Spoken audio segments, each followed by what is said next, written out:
did 6 in a can. But I'm not no I'm a man, so I drunk it like a 6-pack. Mystikal, the renowned rapper and hip-hop artist, has recently found himself at the center of a media storm as his new unreleased footage has gone viral. In this video, we will delve into the shocking details of this viral sensation. From his rise to fame in the late 1990s to his current position in the music industry, Mystikal has always been known for his unique style and energetic performances. However, the leaked footage has unveiled a side of Mystikal that fans have never seen before. Here is Mystikal's new unreleased footage that has gone viral. Mystikal.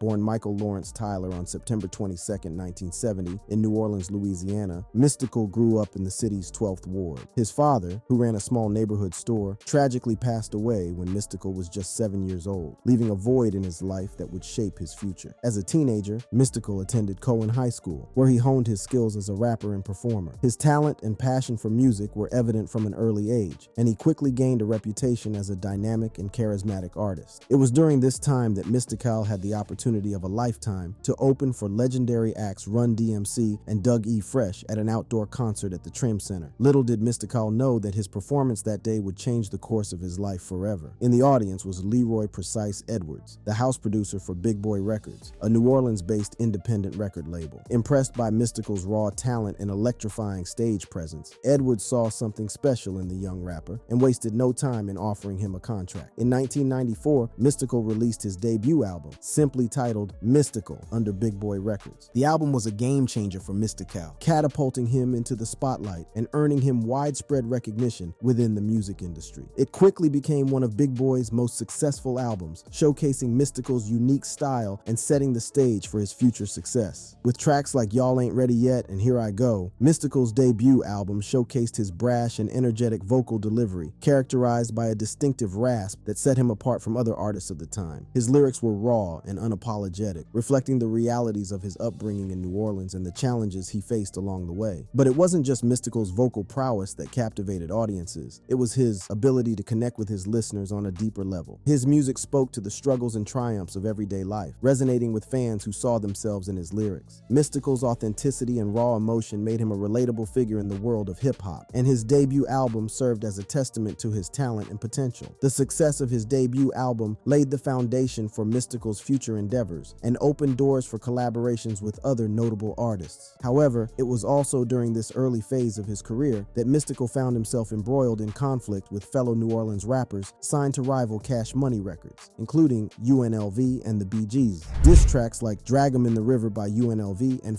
Big Boy by the Bee Gees targeted Mystikal, sparking a feud that would shape the trajectory of his career. Tragically, during this time of rising fame and success, Mystikal experienced a devastating personal loss. His sister, Michelle Tyler, who had been a source of inspiration and support throughout his life, was tragically killed in September 1994. Mystikal's grief and anguish over his sister's death would have a profound impact on his music, influencing the themes and emotions that would permeate his future work. In the aftermath of this personal tragedy, Mystikal channeled his pain into his music, dedicating songs like Not That to his late sister. Her untimely death became a driving force behind Mystikal's music, fueling his determination to succeed and leaving an indelible mark on his artistic expression. As Mystikal's career continued to gain momentum, he caught the attention of major record labels, ultimately signing with Jive Records. This new chapter in his career would prove to be a turning point, setting the stage for his collaboration with Master P's No Limit Records and the release of his breakthrough album. After signing with Jive Records, Mystikal's career reached new heights when he joined forces with Master P's iconic No Limit Records. This collaboration would prove to be a defining chapter in Mystikal's journey, propelling him to even greater success and solidifying his place in the hip-hop industry. In 1996, Mystikal released his first album under No Limit Records, titled Mind of Mystikal. This highly anticipated project showcased his growth as an artist and further established his unique style and lyrical prowess. The album featured hit tracks like Beware and Here I Go, which not only showcased Mystikal's raw energy and distinctive rasp, but also served as a response to the diss tracks aimed at him by rival Cash Money artists. Mind of Mystikal was met with critical acclaim and resonated with fans, solidifying Mystikal's status as a force to be reckoned with in the rap game. The album's success set the stage for his subsequent releases and laid the foundation for his enduring legacy. In 1997, Mystikal continued his collaboration with No Limit Records and released his second album, Unpredictable. This project showcased his versatility as an artist, delving into a range of musical styles and themes. Tracks like The Man Right Chi and I Smell Smoke demonstrated Mystikal's ability to captivate listeners with his dynamic delivery and thought-provoking lyrics. Unpredictable further solidified Mystikal's position as a prominent figure in the hip-hop scene, earning him widespread recognition and establishing him as one of No Limit Records' most successful artists. The album's commercial success and critical acclaim propelled Mystikal's career to new heights, paving the way for his future endeavors. In 1998, Mystikal released his third album, Ghetto Fabulous. This project showcased his growth as an artist and his ability to push boundaries creatively. With tracks like That's the and I Get It Started, Mystikal continued to captivate audiences with his energetic delivery and unapologetic lyrics. The album's success further solidified his status as a hip-hop heavyweight and cemented his place within the No Limit Records family. But it was in the year 2000 that Mystikal achieved his greatest commercial success with the release of his fourth album, Let's Get Ready. This groundbreaking project featured two of his most iconic singles to date, Shake Ya featuring Pharrell Williams and Danger. These tracks became instant hits, reaching numbers 13 and 14 respectively on the Billboard Hot 100. Let's Get Ready debuted at number 1 on the Billboard 200, making it Mystikal's first chart-topping album. The album's success was a testament to Mystikal's ability to connect with a wide audience and his undeniable talent as a performer. With its infectious beats and catchy hooks, Let's Get Ready solidified Mystikal's place in music history and further propelled him into the mainstream spotlight. Following the success of Let's Get Ready, Mystikal released his fifth album, Tarantula, in 2001. This project showcased his continued growth as an artist, experimenting with different sounds and pushing the boundaries of his musical style. The album's standout single, Bouncin' Back, showcased Mystikal's signature flow and infectious energy, further solidifying his status as a hip-hop icon. Despite his undeniable talent and previous commercial success, Mystikal's career took an unexpected turn in 2003 when he faced serious legal troubles. He was indicted on charges of sexual battery and extortion, which had a profound impact on his life and abruptly halted his music career. Mystikal ultimately served a full 6-year sentence, during which he reflected on his actions and the consequences they had on his life and the lives of others. He would later pour out his mind in a subsequent freestyle after his release. I did 6 in a can, but I'm not no I'm a man, so I drunk it like a 6-pack. After his release from prison on January 14, 2010, Mystikal faced the daunting task of rebuilding his life and reclaiming his place in the music industry. While his time behind bars undoubtedly had a significant impact on his personal and professional journey, Mystikal's legacy as a talented and influential artist remains intact. After serving a full 6-year sentence for charges of sexual battery and extortion, Mystikal emerged from prison on January 14, 2010, ready to rebuild his life and reignite his music career. His release marked a new chapter in his journey, one that would test his resilience and determination to overcome the challenges that lay ahead. In February 2010, just weeks after his release, Mystikal headlined a concert at the Mahalia Jackson Theater of the Performing Arts on Mardi Gras, showcasing his unwavering passion for music and his commitment to his fans. This performance served as a triumphant return to the stage, reminding the world that Mystikal was back and ready to reclaim his place in the spotlight. Eager to reintroduce himself to the music industry, Mystikal wasted no time in getting back to work. His first song after his release, an underground track titled I Don't Like You, featuring former No Limit label mate Fiend, showcased his raw talent and lyrical prowess. The track served as a reminder of Mystikal's unique style and his ability to captivate audiences with his energetic delivery and thought-provoking lyrics. Shortly after his release, Mystikal collaborated with Atlanta-based, New Orleans-born R&B artist Lloyd on the track Set Me Free. The music video for the song, released on May 18, 2010, was shot in New Orleans, primarily from the Calliope projects. This collaboration not only showcased Mystikal's versatility as an artist, but also demonstrated his ability to connect with a new generation of music lovers. In an interview in May 2010, Mystikal revealed that he was still obligated to Jive Records for one more album. Determined to make a lasting impact with his comeback project, he took the necessary time to ensure that the album would be his best work to date. During this period, Mystikal released a promotional song titled Paper Cuts, featuring Fiend and Lil Wayne, further generating excitement among his fans and the music industry. In 2011, Mystikal made a memorable appearance at the Gathering of the Juggalos, a music festival known for its eclectic lineup and dedicated fan base. His performance was met with enthusiasm and served as a testament to his enduring popularity and ability to captivate audiences with his electrifying stage presence. Later that year, Mystikal's career took another significant turn when he signed with Cash Money Records, the renowned label founded by Birdman. This partnership marked a new era for Mystikal, aligning aligning him with some of the biggest names in the industry and opening doors to new opportunities. His first single under Cash Money Records, Original, was released shortly after signing with the label. The track featured collaborations with label mates Birdman and Lil Wayne, further solidifying Mystikal's place within the Cash Money family. This release showcased his ability to seamlessly blend his unique style with the signature sound of the label, garnering attention from fans and critics alike. In 2014, Mystikal made a notable appearance on Mark Ronson's hit album Uptown Special. He recorded the track Feel Right, which showcased his dynamic flow and infectious energy. The song and its accompanying video were released in 2015, further solidifying Mystikal's relevance in the ever-evolving music landscape. Continuing his streak of collaborations, Mystikal appeared on Stevie Stone's single Rain Dance in 2015, featuring Tech Nine. This collaboration demonstrated his versatility as an artist and his ability to seamlessly blend his style with artists from different genres. In the years that followed, Mystikal continued to perform and tour, captivating audiences with his electrifying stage presence and undeniable talent. His live shows served as a testament to his resilience and unwavering dedication to his craft, reminding fans of his enduring impact on the music industry. However, recent developments have once again cast a shadow over Mystikal's career. In August 2017, he turned himself into the Caddo Parish Sheriff's Department after a warrant was issued for his arrest on charges of. He was subsequently held at the Caddo Correctional Center on a $3 million bond until February 14, 2019, when he was able to post bail. On December 17, 2020, the charges were dismissed due to a lack of evidence. Mystikal's interview.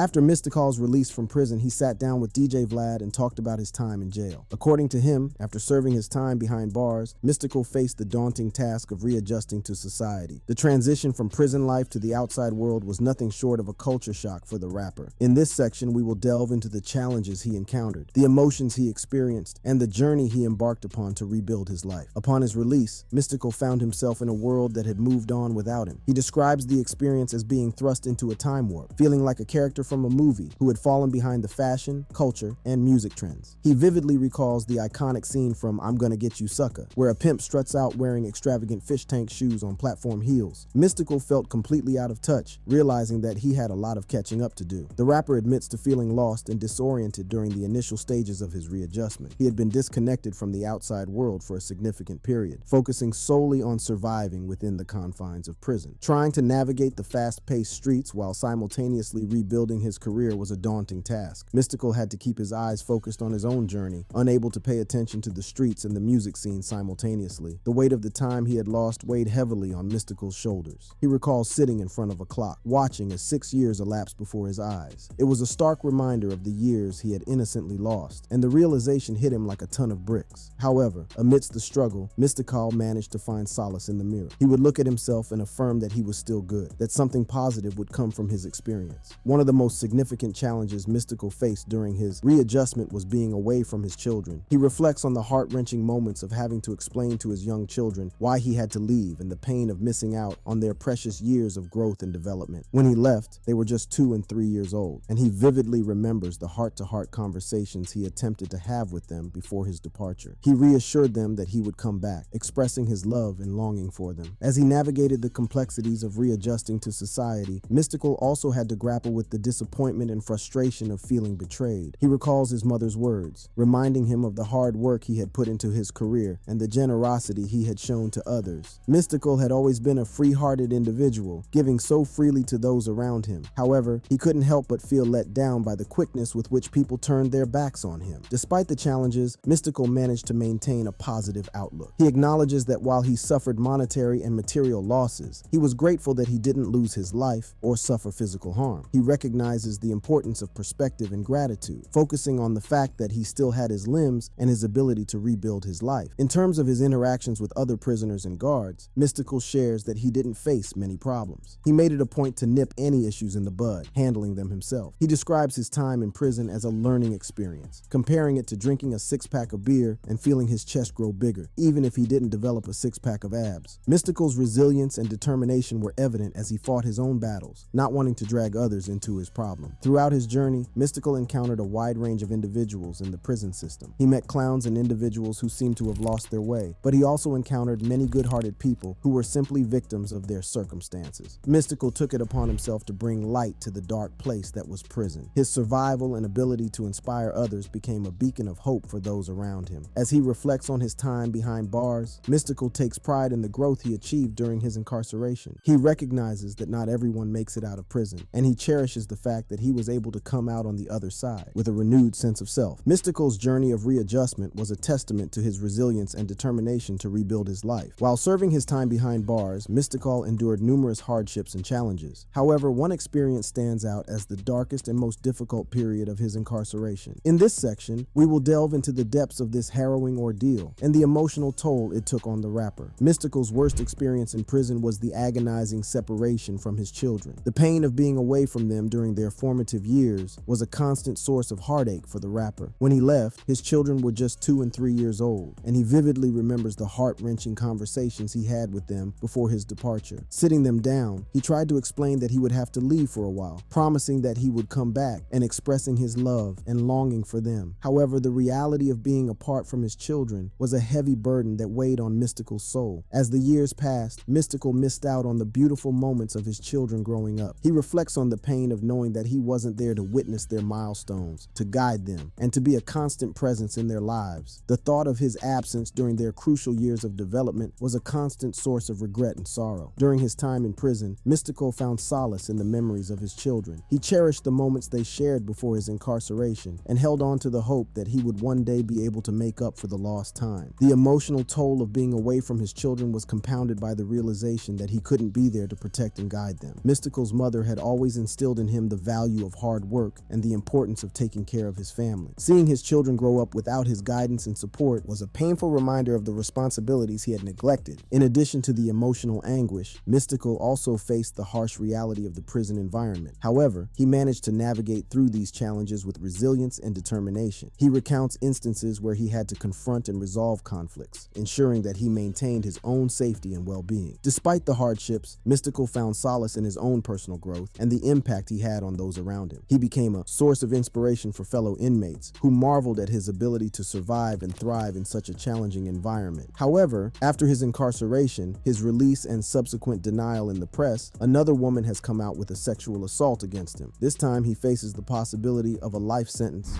Mystikal's sexual assault. Mystikal, a well-known rapper on the wrong side of the law tonight, his third arrest over the past 2 decades. The incident in question took place at Mystikal's Baton Rouge area home in late July. According to reports, a woman visited the rapper's residence to discuss a financial agreement between the two. However, what was supposed to be a simple conversation quickly took a dark turn. Detective Garrett Keith, who testified during a hearing on the case, revealed that the woman claimed Mystikal's behavior changed abruptly, turning violent and aggressive. The woman alleged that Mystikal sexually assaulted her and held her against her will. The details of the alleged assault are disturbing and paint a picture of a terrifying ordeal. The victim reported that Mystikal's actions were forceful and non-consensual, leaving her traumatized and in fear for her life. The incident is said to have lasted for a significant amount of time before the woman was able to escape and seek help. Following the incident, the woman immediately reported the assault to the authorities, leading to an investigation and subsequent indictment. A grand jury in Louisiana charged Mystikal with first-degree rape, a serious offense that carries a mandatory life sentence if convicted. The gravity of the charges cannot be understated, and Mystikal now finds himself facing the possibility of spending the rest of his life behind bars. This is not the first time Mystikal has faced such serious allegations. In 2003, he was convicted of sexual battery after assaulting his hairstylist. The incident resulted in him becoming a lifetime registered sex offender. Mystikal served 6 years in prison for the offense before being released in 2010. However, it seems that his past has caught up with him once again, as he now faces the consequences of his alleged actions. The current indictment against Mystikal includes not only the charge of first-degree rape, but also 9 additional criminal counts. These charges range from criminal damage to property and false imprisonment to domestic abuse, battery by strangulation, robbery, and various drug-related offenses. The extent of the charges against Mystikal is staggering and paints a troubling picture of a man who has found himself entangled in a web of criminal activity. As the legal proceedings unfold, Mystikal's fate hangs in the balance. A judge has denied him bail, and he remains incarcerated at the Ascension Parish Prison. The seriousness of the charges and the potential life sentence make it clear clear that this is a case that will be closely watched by the public and the music industry alike. It's worth noting that Mystikal has had previous encounters with the legal system regarding sexual assault allegations. In 2017, he faced charges of first-degree and second-degree kidnapping. However, those charges were ultimately dismissed by a grand jury in December 2020. The district attorney decided to resubmit the case due to the discovery of additional evidence, leading to the current indictment. Mystikal's new attorney, Joel Pierce, remains steadfast in his defense of the rapper. Pierce has stated that the indictment means nothing and that they look forward to their day in court. It remains to be seen how the legal proceedings will unfold and what evidence will be presented to support both the prosecution and the defense. During a recent performance at the Lovers and Friends Festival in Las Vegas, Master P took the stage and made a bold statement. He shouted out Mystikal and urged the crowd to support him, exclaiming, "Free Mystikal." The audience erupted in cheers and applause, showing their solidarity with the rapper. This public show of support from Master P has added a new layer of controversy to the already contentious case. While some argue that Master P's plea is a testament to his loyalty and belief in Mystikal's innocence, others question whether it is appropriate for an influential figure to publicly advocate for someone facing such serious charges. The impact of Master P's plea cannot be underestimated. It has sparked a heated debate among fans, the public, and even within the music industry itself. Some argue that his plea is an important reminder of the presumption of innocence and the need for due process. They believe that Mystikal should be given a fair chance to defend himself in court. On the other hand, critics argue that Master P's plea sends a troubling message, potentially undermining the seriousness of the allegations against Mystikal. They believe that it is essential to prioritize the voices and experiences of survivors of sexual assault, and that supporting an accused individual can perpetuate a harmful culture of victim blaming. The controversy surrounding Master P's plea highlights the larger issue of separating an artist's work from their personal conduct. It raises questions about whether an artist's talent and contributions to the industry should outweigh the allegations they face. As the trial date approaches, the impact of Master P's plea on the case remains to be seen. Will it influence public opinion? Will it have any bearing on the legal proceedings? These questions linger in the minds of both supporters and critics. Regardless of the outcome, one thing is certain: the case of Mystikal and Master P's plea for his release has ignited a passionate and ongoing conversation about the intersection of art, personal conduct, and the criminal justice system. That brings us to the end of this video. I hope you enjoyed it. For more videos like this, click on the cards on your screen.